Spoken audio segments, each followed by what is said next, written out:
All right, so I guess we're live. It's about a minute before 6 o'clock p.m. Central Time. I'm Dr. Louis Cady. About 15 years ago, I had the exciting option to found the Cady Wellness Institute, and I did. I've been very concerned about the COVID-19 epidemic, and I decided that as a public service to my patients, to my friends in Evansville and the tri-state, and really whoever wants to tune in to this, I would start making some offerings available in terms of how to deal with the COVID-19 crisis. So the first topic this time is on how to boost your immunity.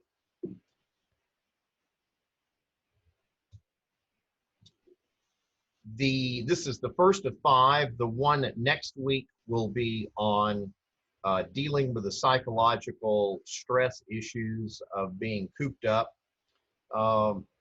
In the next one after that, I believe I've got do it to yourself, antidepressant therapy, not as crazy as it sounds. The last one will be on what's going to happen when we emerge from this. But in terms of deciding what to do the first time, I thought the most important thing is how do we boost our immunity and make it much less likely that we will get infected or even worse, sick or die with COVID-19. I trained at Mayo Clinic, and if you're a good son or daughter of Mayo, you always quote Dr. Charlie and Dr. Will. Dr. Charlie said there are 2 objects of medical education: to heal the sick and to advance the science.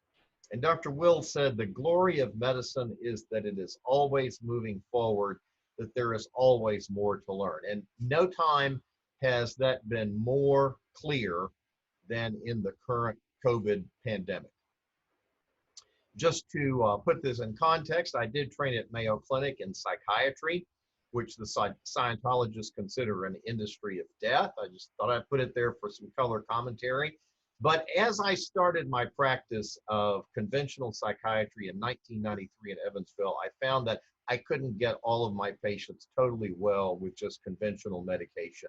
And so I began branching out. I looked at hormone replacement therapy, nutritional supplementation, herbs, and more, and got really interested in what I call integrative functional medicine. And that's what I'm going to be telling you about tonight. So here's the face of the pandemic, COVID-19. Those little red things that look like they are golf tees sticking out are the spikes that give coronavirus its name, corona, and that is also how it attaches to cells. The virus is an RNA enclosed in protein, and there are the attaching proteins, and here's the lipid membrane. So that's a schematic. This is actually what it looks like in real life. These are cells that are infected with coronavirus, and you can see the coronavirus emerging.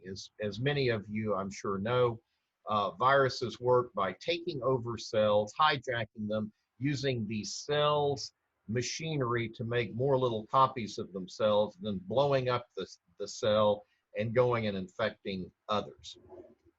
Here is a close-up scanning electron micrograph of the actual virus particles themselves emerging from the cell. So the little yellow things, those are actually COVID-19 viruses. And that's what's going to get people sick and in some cases kill them. So here is my orientation to our topic tonight. We're going to talk about holistic things that you can use to boost your immune system. I'll describe some supplement strategies. And just because of the lawyers out there, I will tell you this presentation does not constitute medical advice, nor my establishing a therapeutic or treatment relationship with you. The way you should use this responsibly is look at what I'm talking about tonight, do your own due diligence, talk with your healthcare practitioner, and be aware that, as the Deshay warning says, which I will show to you very clearly in a moment, no supplement can be claimed to diagnose, prevent, treat, mitigate, or cure a disorder. So none of these supplements are guaranteed to prevent you or your loved ones from getting infected or dying from COVID-19. Please do not think that if you just take all the supplements that I'm talking about, you can go out with impunity, take your mask off, and live dangerously. Don't do that. This is how to boost your immune system for responsible people. So I've got 5 steps that we're going to talk about tonight. Step 1 is adequate sleep. We got to have it.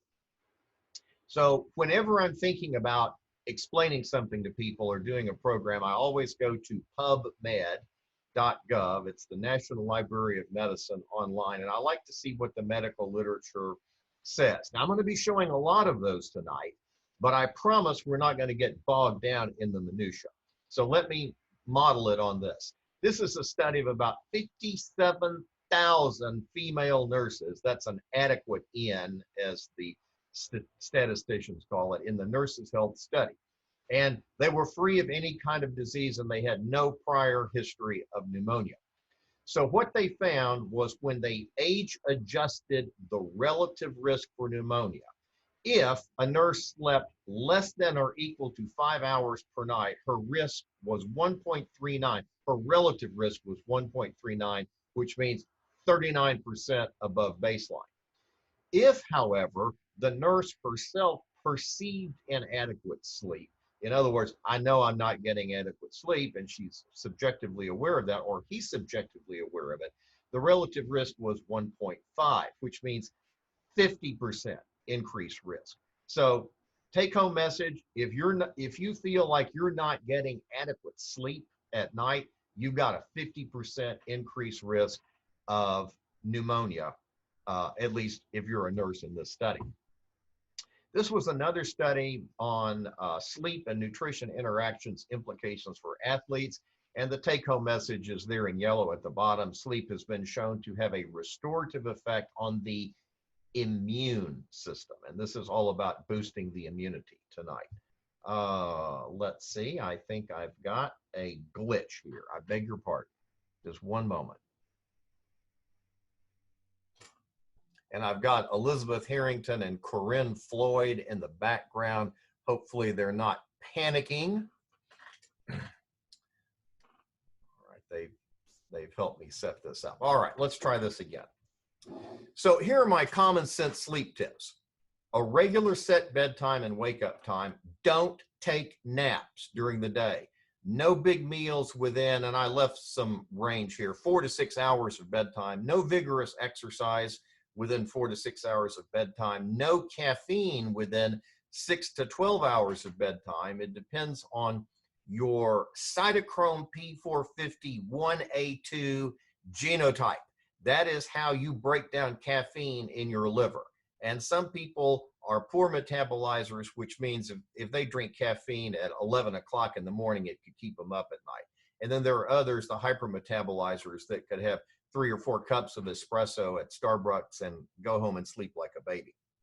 So your mileage may vary depending on that enzyme. A hot bath 6 hours before bedtime. I learned about this from Dr. Peter Horry, who was the co-medical director of the Mayo Clinic Sleep Lab, and he said that it mimicked, or it simulated the effect of a drop in body temperature. And when your body temperature drops, it puts you in a more susceptible state for sleep. So by taking the hot bath, about as hot as you can stand it, and then 6 hours later going to bed, your body temperature goes down, and it's helpful. Noise perfume, which is white noise. You can get an old fan that you've got in the house and turn it on, or a noise machine, white noise machine, or the TV playing static. Supplements which can be used, melatonin, instant release or compounded, and then there are 3 supplements there, GABA, L-theanine, and taurine. They're all very useful. They're all, each one of those is natural. Melatonin is actually a hormone inside the body. And so we'll talk about that. Now, I dropped this in here because this is a picture of a natural cortisol rhythm. And this person has got stressed adrenals. Actually, if you look very carefully, you should be in the green, the darker green throughout the day. So in the morning, your cortisol level comes up and then it goes down as the day progresses. And this is important because if your cortisol is down in the morning, you'll be sluggish. And if your cortisol is up at night because you're stressed, you won't be able to get to sleep. So the maintenance of a diurnal cortisol rhythm is very helpful, which can be done in one of two ways. If you're flat on your back with adrenal exhaustion, then you will need adrenal support in the earlier part of the day. And if you've got normal adrenal function in the morning and you can't sleep at night, then you may need something for sleep. So there's the ideal pathway right there. And this is just lab values from this. So let's talk about melatonin. I really like it. Anything that the body makes naturally is usually a good thing. It's secreted by the pineal gland. The production decreases with age. The effectiveness of melatonin decreases with age. It is critical for the establishment of the circadian rhythm, the day-to-day rhythm. It's actually a reproductive hormone in lower animals. And when I checked on it this week, April 25th, there were 26,090 citations on melatonin and 4,597 citations on sleep. So I would submit to you, it's well studied. There are several things that have been found out about what melatonin does. Number one, it's an anti-tumoral agent. It is used to treat rhythm disorders, jet lag, shift work, blindness. It improves sleep latency, sleep efficacy, and rising sleep quality scores in the elderly. It actually regulates the tone of the cerebral arteries. We're getting a little bit beyond the immune system boost. And it's the major messenger of light-dependent periodicity. In other words, it helps you get a good night's sleep. And since we know that sleep is associated with immune function, I thought it was pretty important that we cover it. So here's some fun facts about melatonin. It increases at night. It peaks 40 minutes after you are deprived of light. You have a normal level of melatonin by the morning. The half-life of melatonin is really only 15 minutes to 45 minutes. So if you're taking a supplement, it's going to be out of your system pretty quickly. That may mean that you need to have a sustained release supplement. At 1 year of age, you're a melatonin secreting stud. That's when you can really put it out. And then as your life goes on, your melatonin output goes down through senescence. And when you flip on the lights, when you turn off the lights, melatonin goes up 25 to 100-fold. There is no toxic dose. You can't kill yourself with it. And the physiologic dose, that's what your body secretes, is about 0.3 milligram from the pineal gland. It increases natural killer cell activity, which is helpful for your immunity. It modulates immune function. In Cell Discovery 2020, just last month, it was found that it could be used in what's called a network-based drug repurposing for treatment of actually COVID-19. So it was one of the things that was used in this drug cocktail. It may improve nighttime urination, which is really good for older guys with big prostates. And it relieves oxidative stress and immunological changes in rats. In terms of melatonin and respiratory disease, not just for sleep, but respiratory disease, it's been found to have antiviral benefit. And according to Habtemariam and colleagues, numerous scientific reports on the potential of melatonin in asthma and respiratory diseases for infections. It's got some benefit in respiratory diseases for infection. So another thing for melatonin.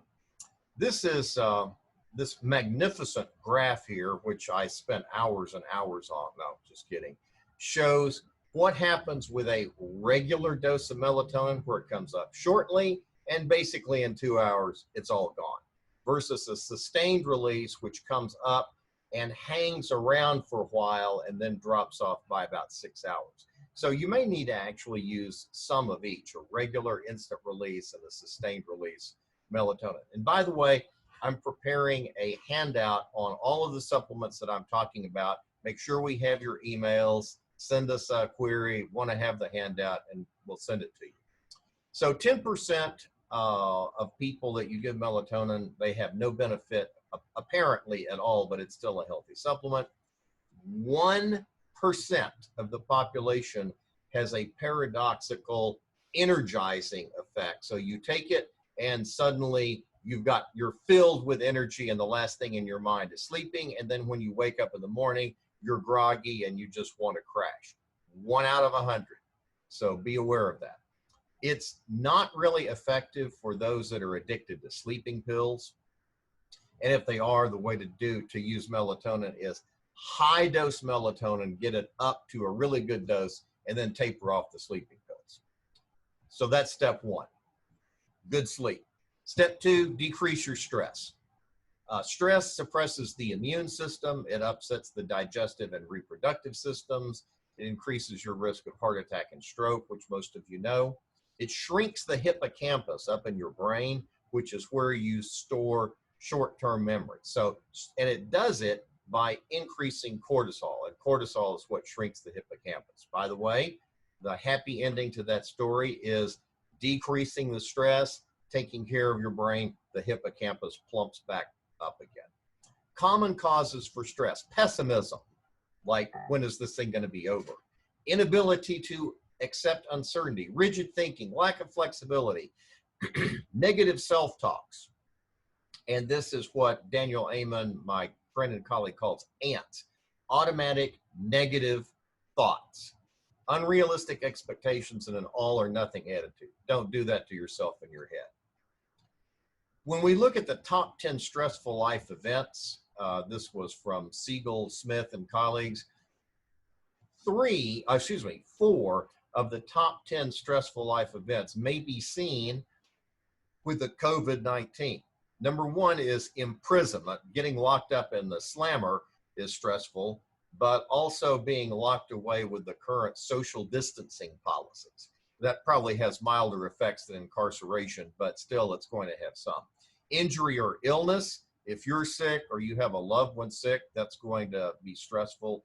Job loss, last statistics I saw were like 18 up to the mid 20% of people have lost their job or have been furloughed right now.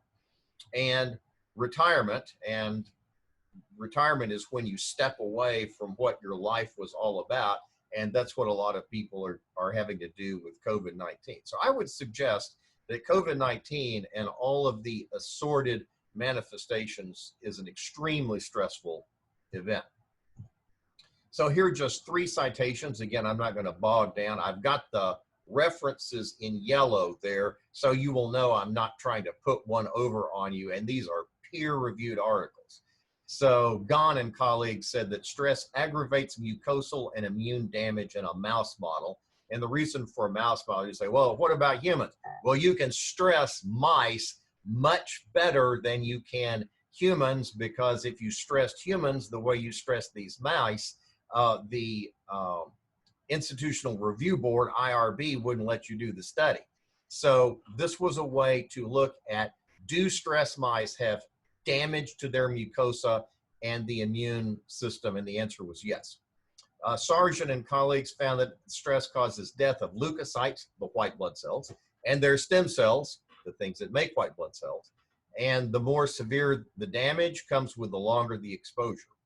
And Dunphy, Dohert, and colleagues found that stress disrupts your gut microbiota, immune, brain axis, which is one of the reasons you have to take care of your gut. Here's another one. It alters immune responses during respiratory infection.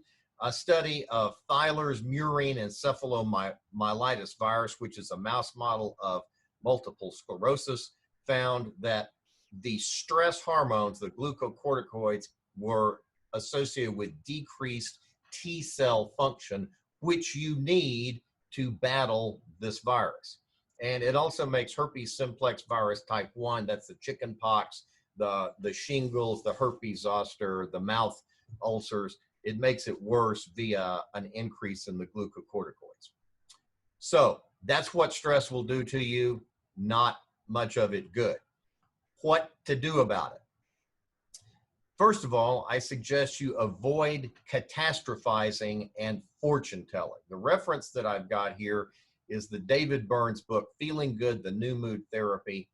And you can tell if you're fortune telling by using the statement down in orange. I, insert your name, in my all-knowing, omnipotent, godlike being, know beyond a shadow of a doubt that I'm going to get sick. I'll have a hard time getting my job. I know I'll lose my job. This is fortune telling. And unless you're God, you don't know that. So let's monitor what we're saying to ourselves in our head and not go over the top on these cognitive distortions. There are a number of them that mind reading is another one, but fortune telling is the one that I think is going to be most disturbing to people in the middle of this crisis. And while I'm thinking about it, I know I'm giving you lots of references. Not only is a recording of this webinar going to be available, but I've already got it out on slideshare.net/LCadyMD, and I've got that reference at the end. So slideshare.net/LCadyMD, you can look at all of these slides. Here are some holistic interventions for dealing with stress. Keep a schedule. I was just talking with a teacher that's home today, and she's stressed because the parents of her kids are not making them do their homework. So I suggest a regular wake up. She was sleeping late. A regular wake up, a regular bedtime, scheduled work, scheduled homework, maybe scheduling a job search if you're needing to hunt for employment or think you will. Exercise is a great stress buster. That's been so studied that I don't even feel compelled to give you references to show that exercise helps with stress. And then meditate and practice mindfulness and meditation or prayer. If you're a Christian, read Psalms. If you're a Zen Buddhist, meditate. If you're somewhere in between, do whatever you want. Here are some ideas about the meditation apps. And I did this search yesterday, Sunday. So Headspace is the thought to be just about the best. It has a free trial, but after that, you're going to pay $13 a month. If you're a healthcare professional, you can actually get it free by putting in your UPIN number. Multiple others in this study, the Mindful Org, in this first study, multiple others were similarly priced.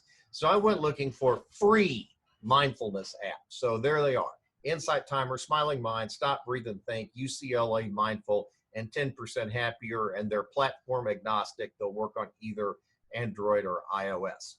And then I could not help myself but throw this one in. This is one of my favorite for long periods of concentration. Starship Sleeping Quarters, I kid you not. It's a deep bass. It sounds like you're on the Starship Enterprise with the warp engines going in the background. It's incredibly relaxing, and it's 10 hours long. That's more than most people sleep. So there's the reference, youtube.com. Put in Starship Sleeping Quarters, and you'll land right there.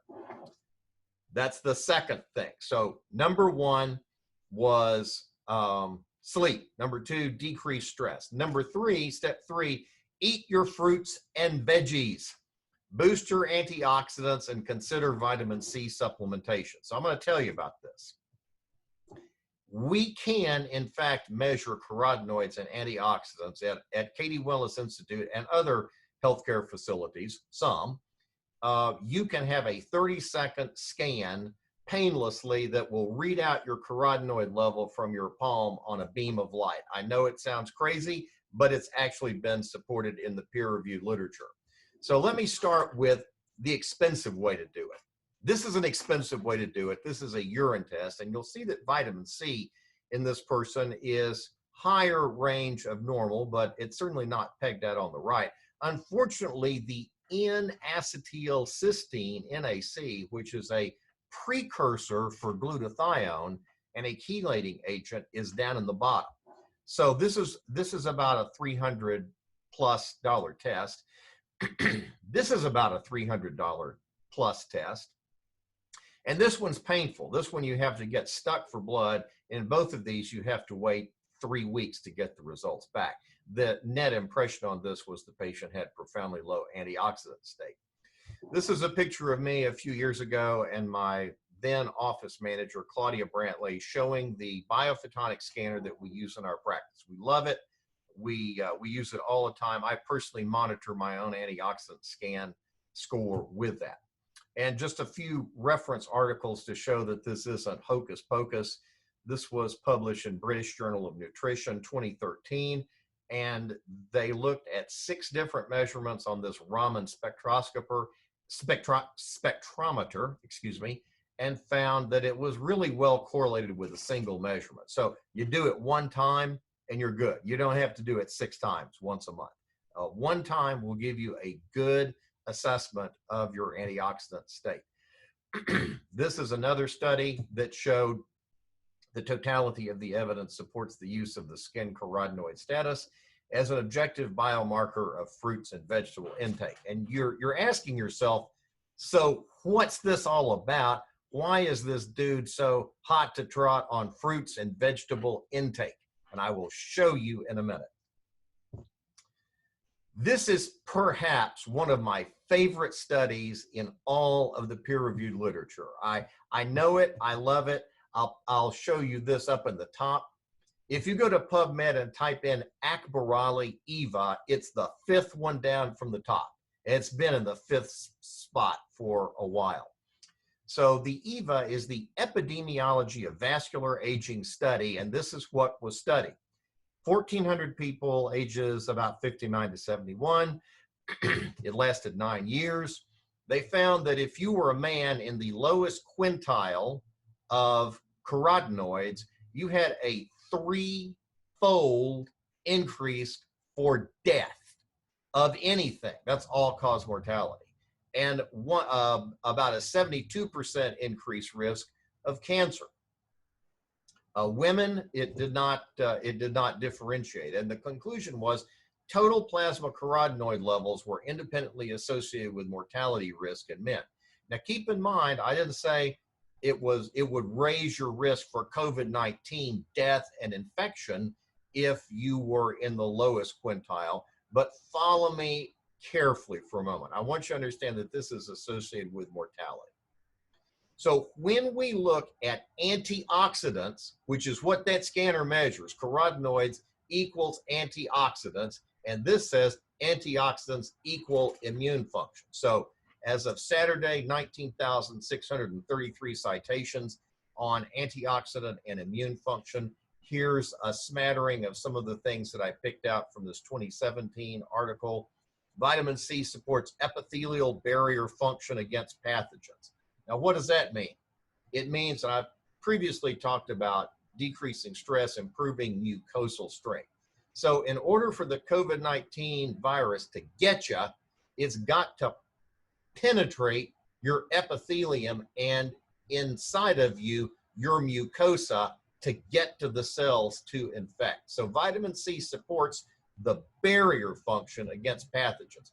It accumulates in phagocytic cells, those are the cells that munch up the invaders, and can enhance, and I'll tell you what this means in plain English, getting the cells closer to the offending agent, gobbling them up, and killing them with basically what amounts to hydrogen peroxide. Prophylactic prevention of infection requires a minimum of 100 to 200 milligrams of vitamin C per day. Treatment of established infection requires gram doses, and I take 1 gram twice a day just for prevention right now. Here are 3 citations that look at vitamin C as an antiviral. And again, chemotaxis enhances the neutrophil, that's the white blood cell that gobbles up things, oxidative and phagocytic capacity, and it supports lymphocytes, which are the white blood cells that kill viruses, proliferation and function. Here are 4 more citations. Vitamin C has documented antiviral effect against influenza, herpes, poliovirus, Venezuelan equine encephalitis, HIV, and parvovirus and rabies. Does it have an effect against COVID-19? Don't know. COVID-19 is a relatively new affliction on the planet. So those studies haven't been done, but I think anything that has this much antiviral capacity should be considered to protect yourself. And it also has great utility in another way after you've been infected. We'll get to that in a second. Here's some other things. Vitamin C inhibits Epstein-Barr virus activation, or mono. It inhibits cytomegalovirus replication. It tightens the endothelial permeability barrier, and it's an essential factor on antiviral response to H3N1 influenza A. So it's clearly a significant entity. This is a little bit difficult. The first one up there is looking at these gulo negative/negative knockout mice. It's a mouse model of vitamin C deficiency. It's interesting to know that us anthropoid primates like chimps, monkeys, and guinea pigs have lost the ability to synthesize this enzyme, the L-glucono-Y lactone oxidase, and you have to have that to make vitamin C. And if you don't have that, because you can't synthesize it, you can't make your vitamin C. Therefore, we have to take in vitamin C from outside of our body. So here were a couple of experiments. If you inoculated this H3N2 influenza in the little mice noses, if they were gulo negative, that was very lethal because they didn't have vitamin C. Here's something interesting down in Nutrients 2018 by Marek and colleagues. It's used as an anti-inflammatory in the treatment of sepsis. Some of you may have heard about the cytokine storms that are afflicting some seriously ill COVID-19 patients that ends up just wiping them out. An anti-inflammatory would be really helpful for that. And it decreases respiratory syncytial virus lung inflammation.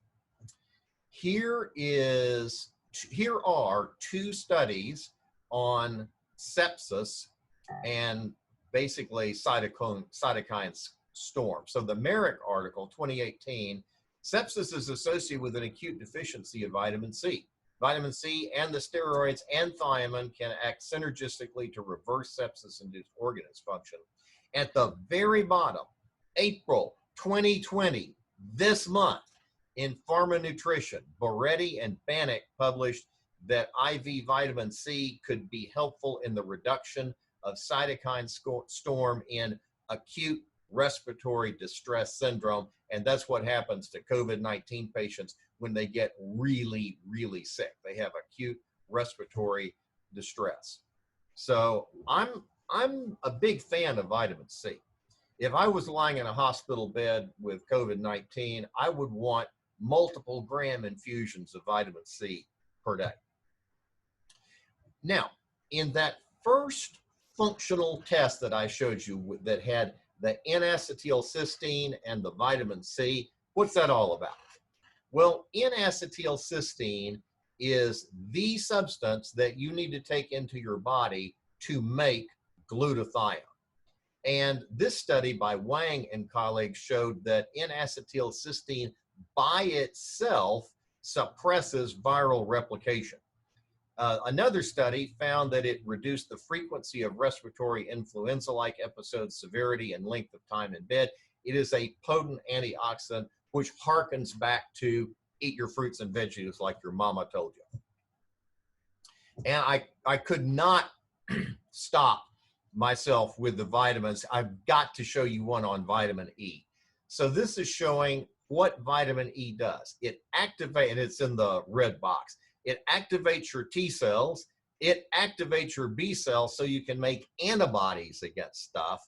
And it activates your natural killer cells so they can go and glom on to the infected COVID-19 cells and kill them before they can function as little viral replication factories. So vitamin E, very important for the immune system, and it's an antioxidant. One nutrient, one mineral that you don't usually think of as an antioxidant is zinc. It was discovered in 1960. It can have you can have a pro-inflammatory picture with zinc deficiency, which you do not want to have. You do not want to have a cytokine storm or a pro-inflammatory picture. And the quote from this article was, the benefits of zinc supplementation for a malfunctioning immune system become clear. My caution at the bottom, don't take more than 50 milligrams per day or it will drop your copper and then you'll be out of balance. That's the third thing. Eat your fruits and veggies, take antioxidants. Step 4 is take supplements. And I really want to talk about this a little bit. So I told you about this DSHEA thing. DSHEA is the Dietary Supplement Health Education Act. And it basically says you can't, nobody, no company, no healthcare practitioner, no multi-level marketing person can tell you that a nutritional supplement can diagnose, treat, prevent, or cure any disease or medical condition. So keep that in mind. I'm not telling you that anything I have talked about today will prevent you from getting COVID-19. But I am telling you that all of these things appear to strongly support the immune system. And I think it is, if I can use the word, teleologically reasonable that if you have a great immune system, that you will be more resistant to getting infected. So I've given you the DSHEA warning. These supplements, however, are appropriate to support the structure and function of the human body. So I just thought I'd show you a couple pictures. This is from the Academy of Nutrition and Dietetics. Vitamins, minerals, and supplements. Do you need them? The conclusion was, no, not really. You should be able to get everything you need in a well-balanced diet. That's what they're always talking about. Here's one from Scientific American. You can read their thesis right there in the headline. Most supplements do not prevent chronic disease or death. Their use is not justified, and they should be avoided. This is the standard propaganda that you hear from the anti-nutrient crowd. Which reminds me of what John Wayne had to say. Life is hard. It's harder if you're stupid. I think there's a lot of stupidity going on out there because it flies in the face of what is published in the peer-reviewed medical literature and what nutritionists and doctors actually do in their own private lives, which I will show you. So this was a study, one of my favorite studies. It was published in JAMA, Journal of the American Medical Association, also known as God's Medical Journal, the one, the only, the JAMA. It was published in 2002 by Fletcher and Fairfield. The topic was vitamins for chronic disease prevention in adults, and I'll show you the take-home message. Pending strong evidence from randomized trials, it appears prudent for all adults to take vitamin supplements. And Fletcher and Fairfield said the reason for this is the American diet is generally adequate to prevent things like scurvy and rickets and the obvious vitamin deficiency diseases, but it is not adequate to maximally support the structure and function of the body to deal with cancer, to deal with infection, etc. So take your supplements. 2002, JAMA, 18 years ago. So we've heard fake news. This is not new news. This is old news. And there are multiple studies in the literature to support multivitamin supplementation.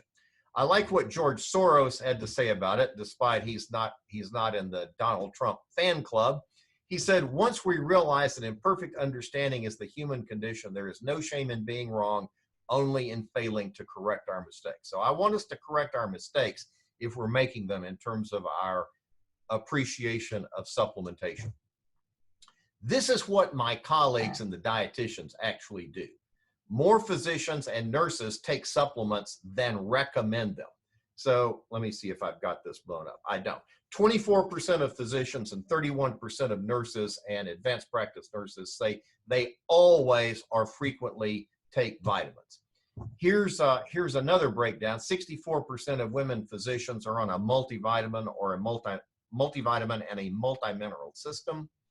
51% of docs in this one and 59% of nurses are using dietary supplements. 37% of cardiologists, 50% of orthopedists, and 59% of dermatologists use supplements. I think there must be something to this.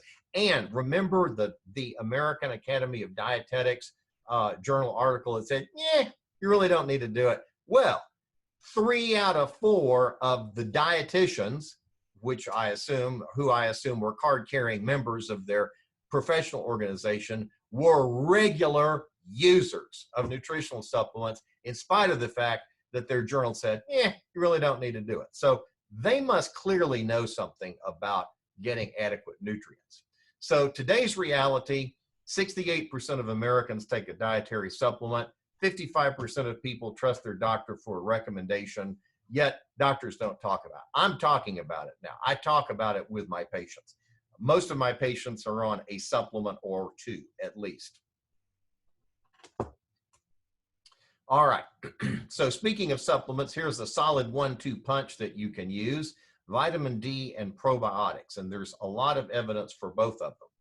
So here's about vitamin D, the antimicrobial peptide pathway and its role in protection against infection. Here's the punchline. It's not that vitamin D is an antimicrobial or an antiviral. It's that it induces the gene expression of antimicrobial peptides. And this study says it's biologically important for the response of the innate immune system. That's what you've got in your body to wounds and infections. And at the bottom, it says the evolutionary selection to place the cathelicidin gene, that's the one that promotes the antimicrobial peptide gene, under the control of the vitamin D receptor, allows for its regulation.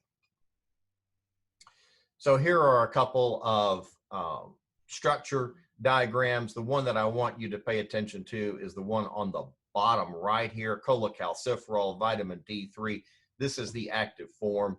If we look up here at the top, the ergosterol, if UV or sunlight hits your skin, that is converted to vitamin D2. And 7-dehydrocholesterol, also in your skin, is converted to vitamin D3. But this is the foot soldier of the vitamin D axis. It's vitamin D3. So this study by UCLA scientists found that vitamin D was, in effect, a potent antibiotic. It activates the body production of antimicrobial peptides. There are 200 of these peptides known, which destroy the cell walls, check this out, of bacteria, fungi, and viruses, including the influenza virus. I think I'm going to skip this because I don't want to get bogged down. Here's another one that the determination that vitamin D is crucial to activating our immune system. So without it, T cells will not be able to react or fight off serious infections. The T cells have got to be triggered into action and transformed from inactive into activated killer cells, which are, quote, primed to seek out and destroy all traces of a foreign pathogen. And the T cells have to have vitamin D to activate. It is critically important for our immune system. So boosting immunity in munchkins, this was a study of 326 children in a double-blind placebo-controlled study. That's the way the FDA likes it. This was not an FDA study, but it's the way the FDA likes it. The kids were dosed twice daily for 6 months. There was a placebo group, a lactobacillus acidophilus group, and a lactobacillus acidophilus NCFM plus bifidobacteria animalis subspecies lactis. And the reason I've got that there is if your probiotic says lactobacillus and bifidobacterium, and that's all it says, that's probably not a really good one. You need something that has the species on it. And the conclusion of Lyer and colleagues in Pediatrics 2009 was that daily dietary probiotic supplementation for 6 months was a safe, effective way to reduce fever, rhinorrhea, that's runny nose, cough incidence, duration, and antibiotic prescription, as well as the number of missed school days attributable to illness. So very useful in kids. Not only does it have medical issues or medical benefits, but it actually can improve your mental state. So the first paper there by Leon and colleagues, it improves behavior, cognitive, and biochemical aberrations caused by chronic restraint stress. This was a mouse study. Again, you can stress the little mice or rats much more effectively than you can humans. Next one showed that probiotics yielded small but significant effects for depression and anxiety. The third one shows that there's this emerging concept of the gut microbiota brain axis, which suggests that modulation of what's going on in your gut can be a novel therapeutic target for the treatment of and prevention of mood and anxiety disorders. So with people cooped up at home, socially isolating, this might be something to consider. Here's my recommendations for vitamin D and probiotics: 500 to 1,000 IU per day of vitamin D in kids, 5,000 IU per day for adults. I start almost all of my patients that way. I monitor the levels. If you get the vitamin D level too jacked up, you can have calcium oxalate stones. I haven't seen that at 5,000 IU per day, but I check. You have to take it with vitamin K2. If you're taking just a little bit of vitamin D, don't worry about the vitamin K2. But if you're taking 5,000 IU of vitamin D per day, you should take K2, not K, K2. K1 is the clotting vitamin. K2 is the vitamin that will keep you from laying down calcium plaques in your coronary arteries and your internal carotid arteries. All my patients are on both of them. I take it myself on a daily basis. I take a specific brand that has 5,000 IU of vitamin D3 and 180 microgram of K2. And then here's the probiotics in adults. This is a minimum. You're perfectly welcome to take more than that. More supplements. We're making excellent progress on this, so don't worry. We're going to be finished easily by 8, and I'm planning on taking Q&A. So here's lysine. Lysine decreases the replication of feline herpes virus. It suppresses clinical manifestations of the herpes virus infection, and it prevented what's called herpes simplex labialis, herpes infections on the lips in 26 volunteers. I use this all the time with my patients that get recurrent mouth sores, or I use it with patients with shingles. Obviously, if they're on an antiviral, that's great, but it's been found that viruses do not replicate well if there is a high amount of lysine floating around. So I use it liberally, and it's very difficult to hurt yourself with it. I suppose you could choke on the lysine bottle if you were trying to swallow it, but it's a very benign supplement. Now, I found this patent application, I kid you not, April 9, 2020. You'll see in the top left, it's got antiviral supplementation formulations. And if you look in the bottom right, it says this disclosure provides an oral antiviral supplement composition comprising a lysine, that's what we just talked about, an ascorbic compound, that's vitamin C, a flavonoid glycoside, that's antioxidants, a threonine, and a pyridoxine. So those are vitamins. So people are beginning to patent the use of lysine as an antiviral. I just thought that was really interesting. And there's what it says close up. Here are a couple of other plant-based antivirals. Lemon balm, it has these things called phenolic compounds, which are phenols, and they have potent antiviral activity. They neutralize viruses on contact by attaching to them and preventing their union with cell receptors. Gee, that sounds like a swell idea if you've got a COVID-19 little virus particle floating around in your body. And there are 2 citations there on that page. Sage is not just for holiday stuffing. It is actually another plant-based antiviral, which contains glycosides. Again, it's an antioxidant. That's good. And then per the German Commission E, that's like the German equivalent of the FDA for supplements. They regulate what can be sold and the doses of supplements in Germany. So Germany, Commission E, says sage is an antibacterial, fungostatic, virostatic. That means it holds viruses static or stable, doesn't let them replicate, and an astringent. Step 5, shrooms, berries, and CBDs. I must tell you that I have 2 lovely ladies that have helped me put this on, Elizabeth Harrington and Corinne Floyd. And when I told Elizabeth about my shrooms, berries, and CBD slide, I said, no, I'm not going to be talking about the bad shrooms. And she said, oh, too bad. But I'm not. I'm going to talk about the good shrooms. The good shroom, that there are a number of them, but this is my favorite. Ganoderma lucidum. It's known as reishi or ling qi in Chinese medicine. It's been used for centuries. It has antiviral effects against the enterovirus 71 infection. It's effective against HIV and EV71. And here's the breakdown. Polysaccharides and triterpenoids are the major antiviral constituents of Ganoderma species, but mechanisms are poorly defined. You can see a picture of the little red mushroom down in the bottom left. There is a particular supplier that I like that I think has got the best reishi of all of them, and I'm taking that twice a day. Here's the next, elderberry. I learned about this from my naturopath, Dr. Whitney Gabhart, who knows all of the natural things, because that's what naturopaths do. They know the natural plants and medicinal things that can be used. So elderberry, I did not know this, one of the most used medicinal plants worldwide.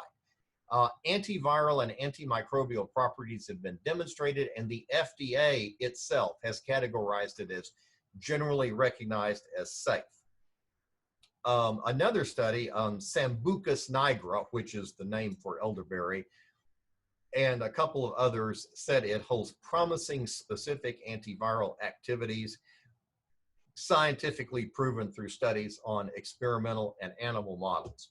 So when Whitney said I should be on elderberry, I went out and I got myself a organic extract of it. Here are some more studies. It effectively treats upper respiratory symptoms. It stimulates the immune response and prevents, I'm not telling you it'll prevent COVID. I'm not even telling you it will prevent getting infected with human influenza A virus. I am telling you in this study, it prevented viral infection, and it showed relatively strong defense against this influenza virus infection, IVF.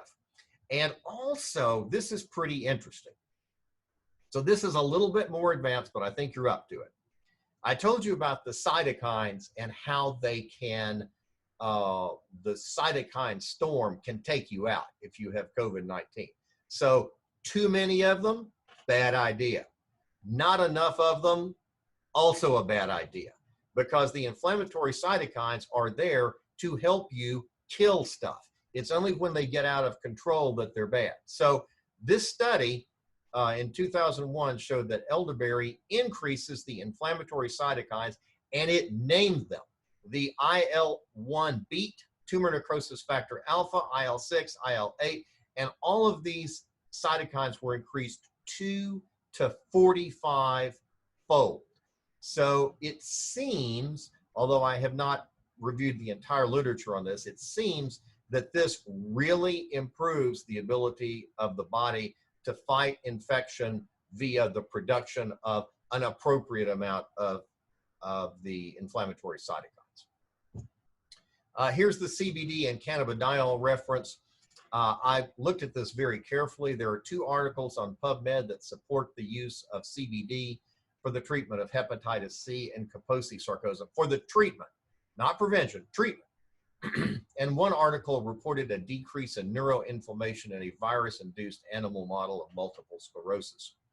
So these authors concluded, however, anecdotal experiences of CBD use retrieved on the internet, mainly from commercial sites, on the other side lack any support from sound scientific evidence. So they're saying it's not really a thing. On the other hand, there's Lowe and colleagues who said that CBD exhibited in vitro activity against viral hepatitis C. And more interestingly, as of yesterday, Sunday, there were 187 citations on CBD and anxiety. And remember, I told you stress decreases your immune function. So it may be that CBD, cannabidiol, will help by decreasing your stress more than it would be a major antiviral. I'm pretty sold on elderberry, though. Here's the review. I've told you 5 things. Step 1, get adequate sleep. Step 2, try to lower your stress. You can meditate, you can schedule, you can do holistic things. You can download the Starship Sleeping Quarters, 10-hour meditation. Step 3 is eat your fruits and veggies, supplement with antioxidants, vitamin C, vitamin E, N-acetylcysteine, and there are some other things that also can be used besides N-acetylcysteine.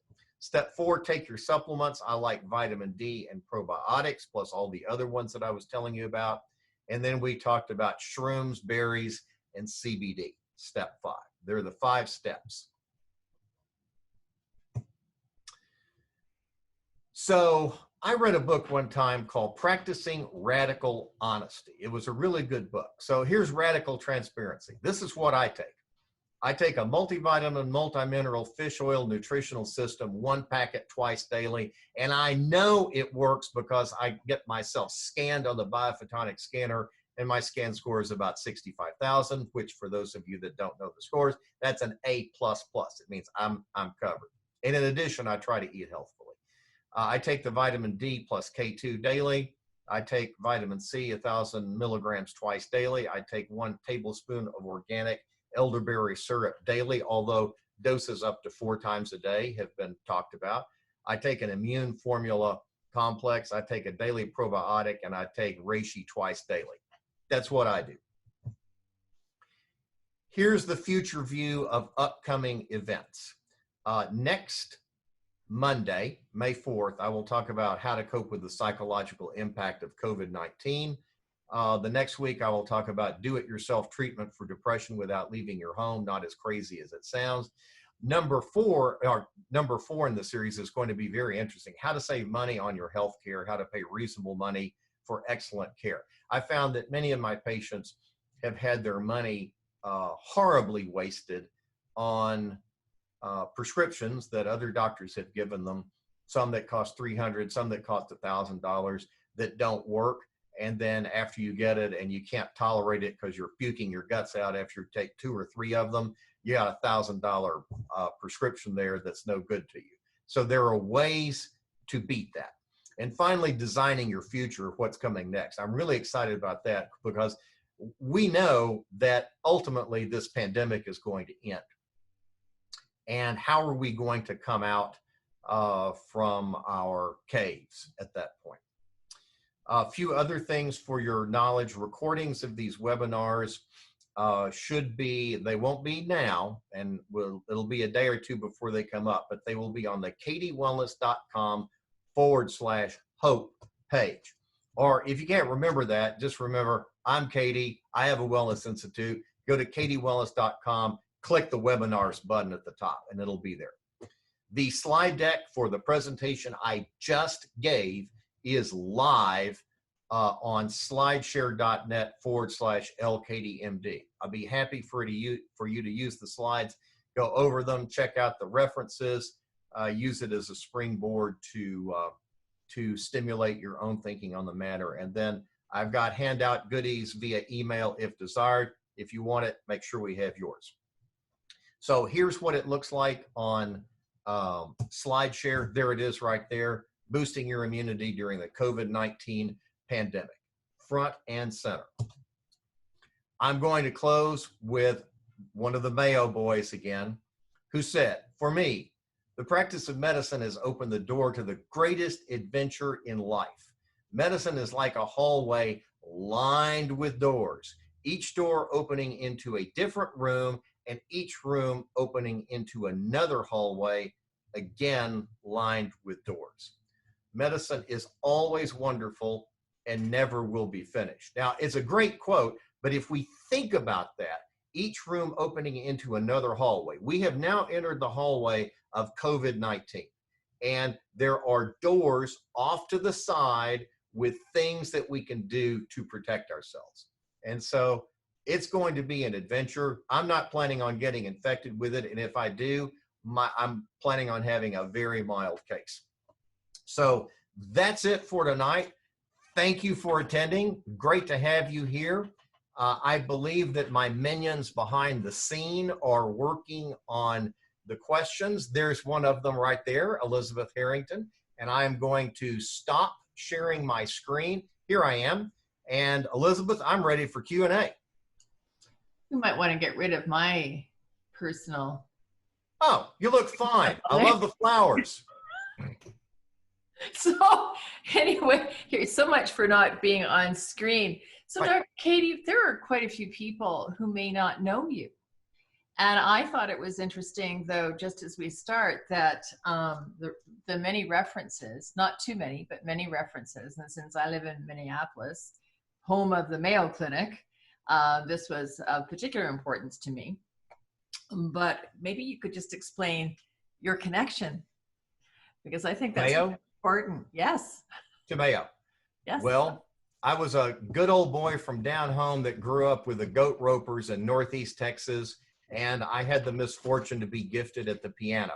So you can imagine what that was like, a male piano player graduating high school in the early 70s, mid 70s, that we were looked at kind of askance. And I went on and I got 2 degrees in music. And then I'd always been interested in medicine.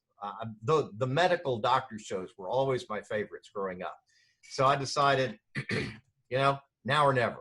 So I went back and started pre-med, and amazingly, after 1 year of pre-med studies, I got hired to teach piano and be a performing artist in residence at Howard Payne University, which I did for 3 years. I thought, well, you know, I trained for 6 years for this. I might as well do it. Well, actually, from 8 until 24, I trained for it. So I did that, and then I went back and I finished my pre-med work, went to UTMB, University of Texas Medical Branch at Galveston, and then found that Mayo Clinic had a psychiatry program, and I thought, I've heard of those people. I think I'll go there. So I went out there. It was a great education. I loved it. I loved the people. If I have just a moment, I want to tell you one quick story. I had a patient that came in the middle of the night who had been excessively bled on his last day of being there with multiple blood tests that had been obtained, and he had had a liver transplant. So he was bled too much, and he was extremely anemic, and he needed a blood transfusion. So me, as a psychiatry resident, I had never ordered a blood transfusion. So I called the hematology resident in the middle of the night. This was like 3 a.m. And I said, I need to give this guy blood cells. What should I do? And he told me exactly the order to write. And I did it. And I said, thank you very much. And he said, I will never forget this. He said, it's no problem. You know, I just woke the guy up at 3 a.m. to ask him this question. It's no problem, because that's the way it was there. It's no problem. The patient comes first. In fact, they had this policy, the needs of the patient come first. And it was an incredible place to train. I finished in 1993, but with the good, there was some bad. And the bad was no emphasis on vitamins, nothing on supplements, nothing on antioxidants. And it was, in fact, a mentor of mine, John Graff, who shared with me that I don't know the answer to that. We should check the literature, that impressed on me the need to submit ourselves and submit myself to the peer-reviewed literature in terms of what's published and what's proven, and not just what some fringe article on the internet will say, such as injecting bleach is a good idea, which it's not. It is not. Don't inject bleach. But there was this meme going around. So that's what happened. And I ended up in Evansville in 1993 practicing conventional psychiatry. And then I got really interested in functional medicine and nutritional medicine, hormone replacement therapy. And I've been combining that with psychiatry. So some of my patients are psychiatric patients, and some of them are medical, hormonal, broken down train wrecks of people that are really not that difficult to reclaim with just a little lab testing and attention to their issues.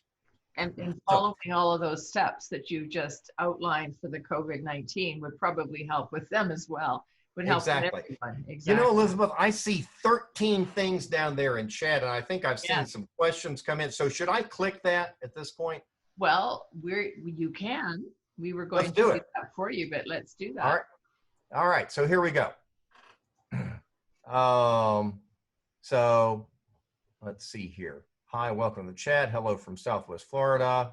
My email. So if somebody wants, here's another one from one of my friends. Corinne Floyd, to all panelists and attendees. She's the other power behind the curtain. Thanks. Enjoyed your presentation.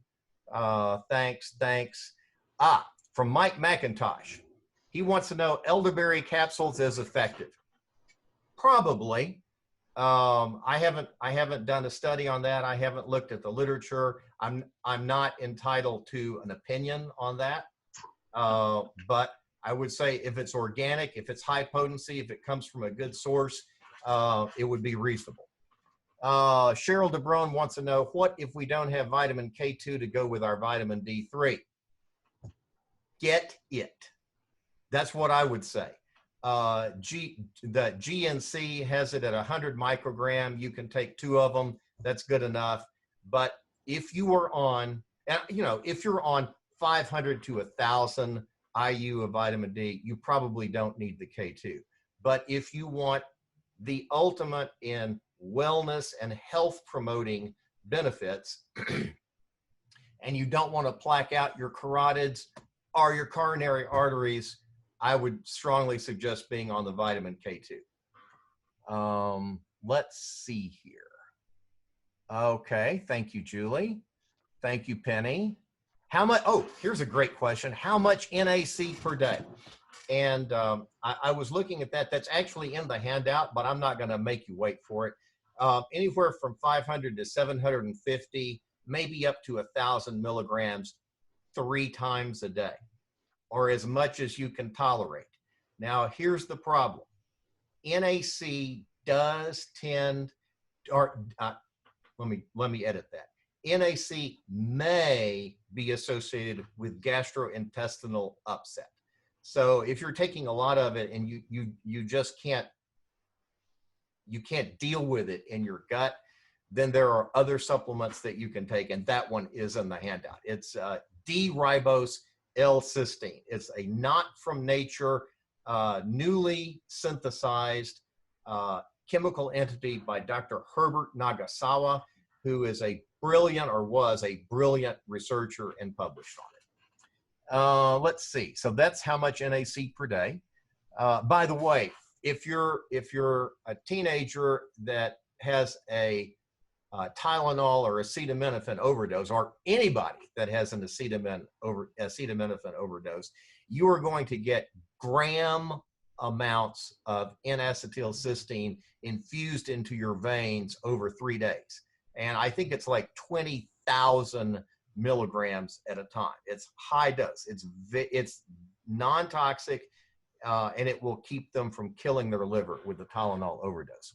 Is fresh lemon balm from the garden effective in a tea?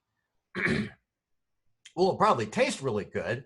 I don't know how much lemon balm you should put in tea to have an antiviral effect. I do have a supplement that's in my handout that has got lemon balm, red thyme oil, garlic, and a couple of other things. So I would take it in a supplement form. And from my friend Sue Amon, holy cow, you take that many supplements every day. Well, let me tell you, I do not want to get COVID-19. So I don't usually take the reishi or some of the other things, but right now I'm doing it. Okay, here's from Joe Noti. I was told that I needed D2, but that is only by a doctor. Is there a difference in that and D3? Absolutely. That's a great question. So vitamin D2 is an FDA approved, regulated prescription medication, which can only be prescribed by doctors or other healthcare practitioners like physician's assistants, nurse practitioners, and so forth. D2. The dose of that is 50,000 international units a week. It's one per week. So one on a Saturday, one on a Sunday, one per week. And your body breaks that down into vitamin D3, the active form of vitamin D, which you can then just groove out on for the rest of the week. So you take a big dose of vitamin D2, your body makes D3 and supplies it to you all week.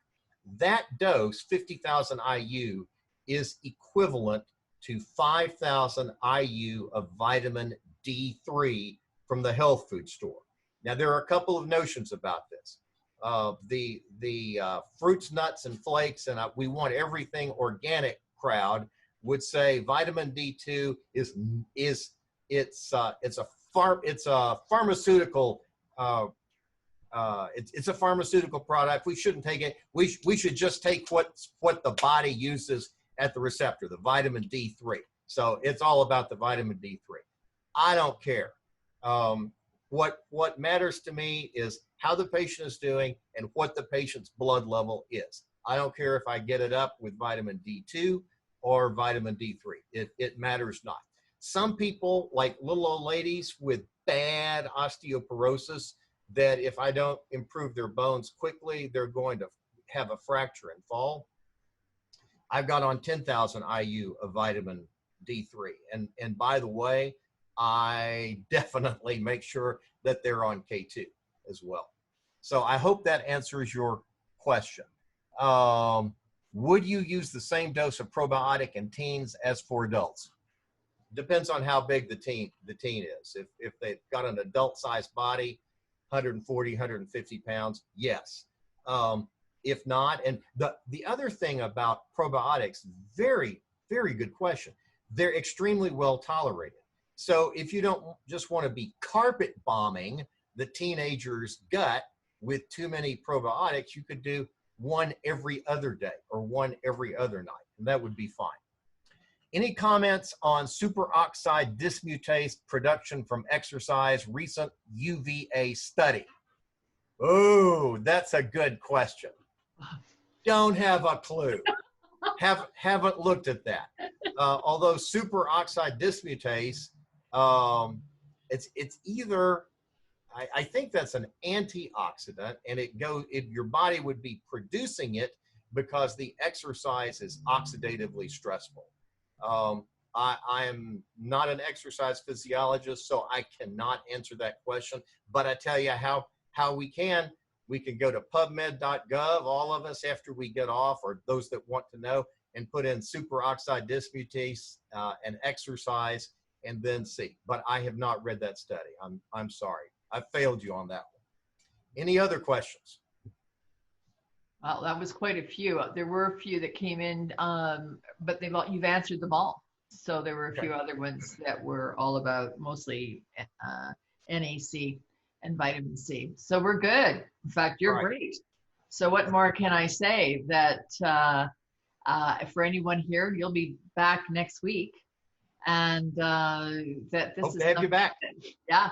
And everybody who's registered on the call, actually, just so you all know, we do have your email addresses. So the gifts and the material that Dr. Cady has talked about, you will all be receiving them.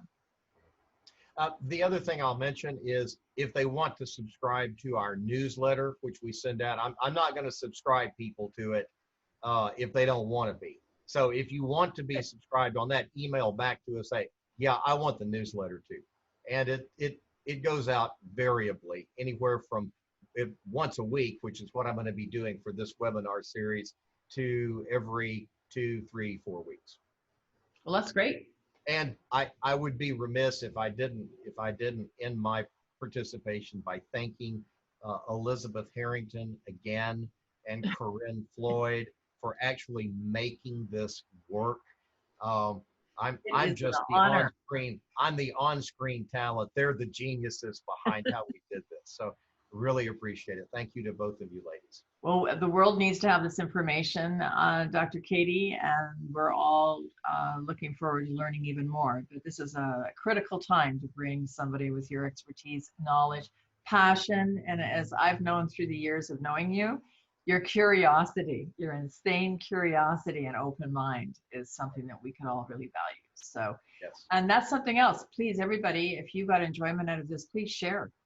Share this and make sure that everybody gets the information and can listen to it, of course, free, once it's posted online, and invite them to the additional 4 that are coming up and submit questions. So Right. thank you again. All right. Thank you, everybody, for coming. It was a joy to present to you, and I hope it's helpful.